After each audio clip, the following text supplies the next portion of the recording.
नमस्कार दोस्तों, आप सभी लोगों का अपने इस चैनल में स्वागत करते हैं। दोस्तों, हम लोग कक्षा 12 के गणित के बारे में पढ़ रहे हैं और यह गणित आपका डॉक्टर हरस स्वरूप शर्मा वाली किताब से लिया गया है। और हम लोगों का आज जो है अध्याय 5 आपका स्टार्ट होने वाला है और चैप्टर का जो नाम है सततता तथा अवकलनीयता, इसके बारे में आज हम लोग पढ़ेंगे। तो आइए जानते हैं कि सततता क्या है। यानी सततता का मतलब आप इसको सातत्य भी बोल सकते हैं, यानी कंटिन्यूटी। कंटिन्यूटी का मतलब आपका जिसमें कोई ब्रेक ना हो, यानी वो जो लगातार चलता रहता हो, उसी को कहा जाता है कंटिन्यूटी। यानी सततता यानी कोई भी काम हो यह वह आपका लगातार आपका एक बार यदि स्टार्ट कर दिया जाए, वो आपका जब तक पूरा ना हो जाए तब तक आपका होता रहे, तो वही आपका क्या होता है, कंटिन्यूटी होता है। तो आपका क्या होगा, जैसे मान लीजिए कोई भी फलन है, उस फलन को का यदि हम ग्राफ खींचें तो ग्राफ खींचने पे जो आपको वक्र प्राप्त होता है और वह वक्र जो है कहीं पे भी आपका ब्रेक ना हो, यानी कहीं पे भी टूटे न, यानी भंग ना होता हो, तो आपका जो है वह फलन जो है सतत कहलाएगा। यानी कि आपका किसी भी बिंदु पे, जैसे मान लीजिए x बराबर a वाले बिंदु पे वो आपका ब्रेक नहीं हुआ, टूटा नहीं, तो आपका वह फलन जो है आपका वह सतत कहलाएगा। तो आपका देखिए सतत का मतलब ये देखिए आपका फिगर यहां पे है, यहां पे ये एक बार यदि आप शुरू कर दिए तो आपका पूरा लास्ट तक जाना चाहिए। यानी ये लोअर है, ये आपका मेन है फंक्शन है और ये आपका हायर है। तो LHS और आपका जो फंक्शन है उस फंक्शन का उस बिंदु पे आपका वैल्यू और जो आपका RHL है, इन तीनों का मान यदि समान आता है तो इसका मतलब वो आपका सतत होगा। ये चीज आपको अभी आगे हम आपको बताएंगे। अब आपका क्या है, असततता या असांतत्य, डिसकंटिन्यूटी किसको कहा जाएगा, वही चीज आपका है। यानी कि कोई आपका फंक्शन है, उस फंक्शन का यदि हम ग्राफ खींचें तो जो आपका वक्र प्राप्त होगा, उस वक्र का जो आपका x = a वाले पे जो बिंदु है, किसी भी बिंदु पे आपका वो टूट जाए, मतलब ब्रेक हो जाए, तो आपका क्या फलन है, जो फलन है वो आपका असांतत्य कहलाएगा। यानी कि आपका जो फंक्शन है, उस फंक्शन का जो ग्राफ है, वह ग्राफ जो किसी भी बिंदु पे टूटता है, कहीं पे आपका ब्रेक हो जाता है, तो वह फलन जो है असांतत्य कहलाएगा, यानी असतत कहलाता है। अब उसका फिगर आपको हम दिखा रहे हैं। तो ये देखिए आपका असांतत्य का जो फिगर, ये फिगर है आपका। यहाँ पे देखिए आपका एक जो ग्राफ खींचा जा रहा है, यहाँ पे आपका ब्रेक हो गया है, तो ये आपका क्या है, असतत। यानी कि आपका जो LHL और जो फंक्शन है और जो RHL, ये तीनों का मान यहाँ पे क्या होगा, बराबर नहीं आएगा। किसी एक का भी मान आपका डिफरेंट आ जाता है तो उसका मतलब वो फंक्शन आपका क्या है, असांतत्य है। इसको हम लोग निकालेंगे, अभी आपको बताएंगे। अब देखिए आपका फलन के किसी भी बिंदु पे सातत्य आपको ज्ञात करना है, तो कैसे ज्ञात करेंगे, ये काची प्रमेय आपका है। इस काची प्रमेय से हम लोग का क्या निकल रहा है, जैसे मान लीजिए कोई फलन है fx, वह x = a पर आपका संतत कहलाता है, मतलब सतत कहलाता है। तो कब कहलाएगा, यदि आपका limit x tends to a, जो आपका ये बिंदु है, इस बिंदु का जो अस्तित्व है यदि है, तो वह x = a पर जो फलन के मान है उसी के बराबर होगा।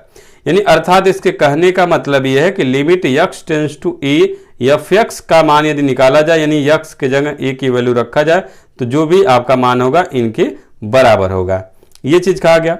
अतः आपका ये जो आपका f(a+0) यानी कि आपका RHL और बराबर फंक्शन a-0 यानी LHL और ये FA, ये तीनों जो है आपका fx को x = a पर सतत, यानी तीनों का मान यदि बराबर है तो आपका सतत कहलाएगा। अन्यथा x = a पर ये जो फलन है ये क्या कहलाएंगे, असंतत कहलाएंगे। यानी कि आपका यदि आपका ये जो प्लस वाला है, जो माइनस वाला है, जो बीच वाला है, तीनों मान यदि आपका जो फंक्शन है, तीनों का मान जो है, यानी कि हाईएस्ट, लोवेस्ट और मिडिल वाला, तीनों का मान यदि आपका बराबर आता है तो आपका उस बिंदु पे ये फंक्शन जो है सतत कहलाएगा। यदि बराबर नहीं आता है तो आपका सतत नहीं कहलाएगा। ये आपका काशी प्रमेय है। अब हम लोग का जो है किस तरीके से आपको निकालना है उसके बारे में जानते हैं। अब हम लोग का किसी बिंदु पे फलन का सातत्य ज्ञात करने की जो विधि है, कैसे ज्ञात किया जाएगा। पहला तरीका है कि जैसे मान लीजिए कोई फंक्शन है x = a पर, इस फंक्शन का आपको पहला काम करना होगा, limit x tends to a fx बराबर f a लाना। यानी कि जो भी आपका यहाँ पे फंक्शन है उस फंक्शन पे लिमिट लेना होगा, और वह लिमिट जो है आपको क्वेश्चन में दिया जाएगा। जो फंक्शन है उस फंक्शन का जो मान है यहाँ पे x इक्वल टू वो दिया जाएगा। तो मान लीजिए a यदि दिया है तो a वाले की वैल्यू आप x में यहाँ पे रखेंगे तो आपका फंक्शन a हो जाएगा, यानी कुछ आपका मान मिल जाएगा। पहला काम ये निकाल लेना है। फिर दूसरा काम LHL यानी लेफ्ट हैंड लिमिट आप बोल सकते हैं इसको, लेफ्ट हैंड लिमिट। इसकी वैल्यू आपका limit x tends to a minus करेंगे, जब लेफ्ट की वैल्यू निकालेंगे तो माइनस रहेगा और f(x) हो जाएगा। अब इस x में क्या रखना होगा, a माइनस h रखना होगा। जब a माइनस h रखेंगे तो आपका तब क्या होगा, लिमिट h टेंस टू 0 रखना होगा, यानी h टेंस टू 0 रखेंगे और फंक्शन x के जगह आप a माइनस h रखिएगा, क्योंकि माइनस है तो इसलिए माइनस, यही प्लस होता प्लस लिखते। और उसके बाद h का मान जब 0 टेंस टू 0 रखेंगे, लिमिट हटा के 0 रखेंगे तो आपका f a आ जाएगा। फिर उसके बाद RHL यानी राइट हैंड लिमिट, इसकी वैल्यू जब निकालेंगे तो आपका हो जाएगा limit x tends to a plus, यानी r से जब शुरू होगा राइट वाला तो प्लस में और लेफ्ट से जब शुरू होगा तो माइनस में, और f(x). और वही चीज़ आपका यहाँ पे जहाँ माइनस करके लिख रहे थे वही h टेंस टू 0 और फंक्शन a प्लस h रखेंगे, और h की वैल्यू जब यहाँ पे रखेंगे तो f a आपका आ जाएगा। अब ये तीनों जो आपका मान है, तीनों मान HL LHL बराबर f a बराबर RHL, तीनों का मान यदि बराबर आता है तो हम लोग का जो फलन है वो आपका f(x) सतत होगा, और यदि बराबर नहीं आता है तो आपका असांतत्य हो जाएगा, यानी असतत हो जाएगा। तो इस तरीके से आपको निकालना है, यानी कि सतत और असतत यदि आपसे पूछा जाए तो ये 3 काम करना। बार बार आपको जितने भी क्वेश्चन मिलेंगे सभी क्वेश्चन में ये 3 काम करना। यदि इन तीनों में से कोई भी शुरू से आपके दोनों मान आपके अलग आ जाते हैं तो तीसरा निकालने की आवश्यकता नहीं पड़ेगा। तो आपको पहले आपको फंक्शन की वैल्यू जिस बिंदु पे निकालना उस बिंदु पे निकाल लेंगे, फिर LHL निकालेंगे, फिर RHL निकालेंगे, और तीनों का मान यदि समान आता है तो फलन जो है सतत होगा, और समान नहीं आता है तो असतत कहलाएगा। अब इसमें कुछ प्रमेय हैं, इन प्रमेय को भी समझ लेते हैं जिससे आपको क्वेश्चन आसान हो जाए सॉल्व करने के लिए। तो प्रमेय को देखते हैं। अब हम लोग जो फलन है वो फलन का संतत होने का जो प्रमेय है, ये प्रमेय आपके कुछ प्रमेय हैं, इनको आप ध्यान से समझिएगा, क्योंकि इन प्रमेय की सहायता से क्वेश्चन आपको आसानी से सॉल्व हो जाएगा और जल्दी हो जाएगा। देखिए पहला आपका है, यदि आपका f(x) और g(x) ये दो आपके फंक्शन दिए गए हैं, फलन दिए गए हैं, दोनों किसी बिंदु x इक्वल टू a पर मान लीजिए सतत है, यानी कि आपका एक f(x) है उसको भी यदि शुरू में ही बोल दिया गया कि x इक्वल टू a पे ये सतत है, और फिर gx भी आपसे कह दिया गया x इक्वल टू a पे ये सतत है। अब उसके बाद इनको जोड़ने के लिए और घटाने के लिए यदि इन दोनों फंक्शनों को जोड़ देते हैं और दोनों को घटा देते हैं तो दोनों कंडीशन में आपका x इक्वल टू a पर भी ये सतत होंगे, यानी अलग अलग x इक्वल टू a पर यदि सतत हैं तो उनको जोड़ेंगे और घटाएंगे तो भी आपका x इक्वल टू a पे क्या होगा, सतत होगा। दूसरा आपका है, यदि f(x) और g(x) दोनों किसी बिंदु x इक्वल टू a पर सतत है तो f(x) इंटू g(x) भी x इक्वल टू a पर सतत होगा। यानी यदि आपका f(x) और g(x) दोनों जो है x इक्वल टू a पे सतत शुरू में ही बोल दिया गया तो उसका आप गुणा भी करेंगे तो भी जो मान मिलेगा वो आपका x इक्वल टू a पर सतत ही आपका होगा। अब आपका तीसरा प्रमेय है, तीसरा कि यदि आपका f(x) किसी बिंदु x इक्वल टू a पर सतत है और k एक निश्चित वास्तविक संख्या यानी मतलब कांस्टेंट टर्म है, तो आपका कांस्टेंट टर्म और फंक्शन का गुणा करते हैं तो भी आपका x इक्वल टू a पर सतत होगा। यानी कि आपका f(x) किसी बिंदु पे यदि आपका x इक्वल टू a पर सतत है तो उसमें किसी अंक का गुणा भी कर देते हैं तो भी आपका वह फंक्शन जो है x इक्वल टू a पर सतत होगा। ये चीज आपका है।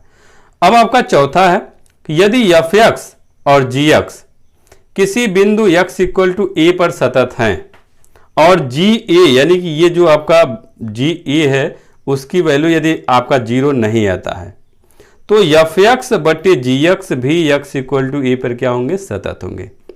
यानी अलग अलग f(x) और g(x) यदि x इक्वल टू a पर सतत है और gx का जो मान है यानी a जो x की वैल्यू रखेंगे वह रखने के बाद यदि gx का मान 0 नहीं आता है तो आपका उनका भाग भी देंगे तो भी आपका क्या होगा, सतत होगा। भाग देने पे यदि आपका कुछ मान मिलता है तो आपका सतत हो जाएगा। फिर आपका अगला है कि यदि आपका फंक्शन जो है x इक्वल टू ए पर सतत है और f a not equal to 0 तो 1/f(x) भी x इक्वल टू ए पर 0 होगा। यानी ऊपर वाला जो कंडीशन है वही चीज आपका यहाँ पे भी है। अब हम लोग का छठा पॉइंट है, यदि आपका f(x) जो है x इक्वल टू ए पर सतत है तो मॉड f(x) भी x इक्वल टू ए पर सतत होगा। यानी आपका f(x) की वैल्यू आप निकालिए और x इक्वल टू ए पर यदि सतत वो दिख रहा तो आपका यदि मॉड है तो उस मॉड का भी मान जो है सतत ही आपका होगा। यदि मॉड f(x) दिया है क्वेश्चन में सॉल्व करने के लिए तो आपको पहले f(x) को सतत दिखा लीजिए और जब f(x) सतत दिख जाएगा तो लास्ट में बोल दीजिए मॉड f(x) भी आपका सतत होगा। अब आपका सातवां पॉइंट है, यदि आपका f(x) जो है कांस्टेंट टर्म है यानी कि कोई अंक है तो x के सभी वास्तविक मान के लिए वो आपका फंक्शन जो है सतत होगा। और आठवां और अंतिम आपके टॉपिक है पॉइंट है, यदि आपका f(x) जो है sin x है और f(x) जो है मान लीजिए cos x है तो x के प्रत्येक वास्तविक मान के लिए ये सतत है। यानी कि f(x) का मान sin x और cos x इन दोनों में से आपका कोई भी आपका हो सकता है। कोई भी यदि आता है तो x के जो कोई भी आपका मान होगा तो उस सभी मानों के लिए जो आपके फंक्शन है वो फंक्शन क्या होगा, सतत होगा। यानी इसके अलावा यदि कोई होगा तो आपका असतत कहलाएगा। लेकिन यदि sin x है और cos x है तो आपका सीधे सीधे आपका जो फंक्शन है वो फंक्शन क्या कहलाएगा, सतत ही आपका होगा। तो ये आपके 8 पॉइंट थे प्रमेय से और इनसे संबंधित आपके क्वेश्चन आपको आगे मिलेंगे। तो आपको इसके बाद जो आपका अगला वीडियो मिलेगा उस वीडियो में आपको क्वेश्चन मिलेगा, यानी 5A के प्रश्नों को हम लोग हल करते हुए चलेंगे। तो उम्मीद है आपको इतने टॉपिक आप समझ गए होंगे। ये क्योंकि जब तक ये चीज़ नहीं समझे रहेंगे, आज का जो वीडियो बता रहे हैं उसको यदि आप समझ जाते हैं तो क्वेश्चन में आपका कहीं कोई दिक्कत नहीं होगा। तो इसको अच्छे से ध्यान से आप समझ लीजिएगा और कमेंट करके ज़रूर बताइएगा कि आपको हमारा वीडियो कैसा लग रहा है। अच्छा लगे तो लाइक कीजिए, शेयर कीजिए और चैनल को सब्सक्राइब भी कर लीजिएगा। तो बस आज के इस वीडियो में इतना ही। अगले वीडियो में फिर से नए टॉपिक पे और क्वेश्चन को लेके हाजिर होंगे। तब तक के लिए अनुमति चाहते हैं। नमस्कार दोस्तों।